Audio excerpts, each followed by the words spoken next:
Welcome, my name is Steve with CloudArc, and in this video we'll walk you through how to import accounts and contacts into Salesforce using the Data Import Wizard.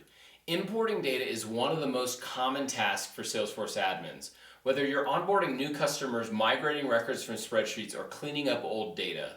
And by the end of this video, you'll know exactly how to bring accounts and contacts into Salesforce safely and accurately, just like we do in real Salesforce projects. So let's dive in. First, how to import the accounts and contacts. The first thing we want to do is make sure that we have a CSV file that is clean and ready. So open the CSV in your spreadsheet, and it should include clear column headers.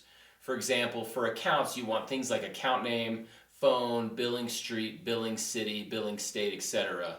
And for contacts, you'd want field columns like first name, last name, email, phone, etc., and account name. Now, the account name is important for linking the contacts to the right account. So make sure the account names in your contact file exactly match the account names in your Salesforce account file. Otherwise, Salesforce might not link them correctly. Now, once your file is ready, save it as a CSV file. And from anywhere in Salesforce, click the gear icon in the top right corner, then select Setup, and then in the Quick Find box type Data Import Wizard, and select Data Import Wizard under Data Management.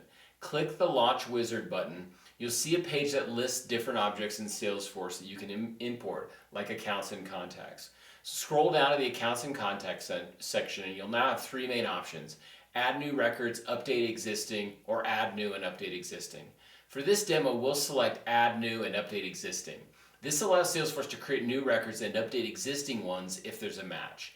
Then click Choose the CSV file and upload your prepared file. Once your file is uploaded, Salesforce will automatically try to map the columns from your CSV to the correct Salesforce fields. You'll see something like account name to account name, email to email, etc.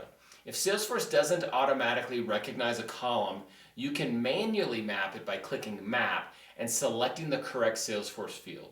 Make sure everything lines up perfectly. This is one of the most important steps. When done, click Next. Salesforce will show you a quick summary, how many records will be created or updated. Click Start Import to begin, and you'll see a confirmation a message that your import has started. Now, depending on your data size, it may take a few minutes to complete, but once the import is complete, Salesforce will send you an email with a summary. You can also click View Import Status in the Data Import Wizard to check your results.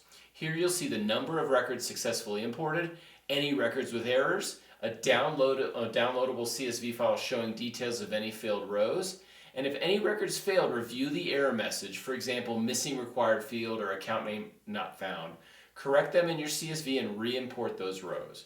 Now go back to the app launcher, search for accounts, and open the Accounts tab. You should see all your new accounts added there. Then check the contacts that are related to those accounts, and they should also appear under each account. And that's it. You've successfully imported accounts and contacts using Salesforce Data Import Wizard. Now, in real Salesforce implementations, we sometimes use Data Loader if you're importing more than 50,000 records.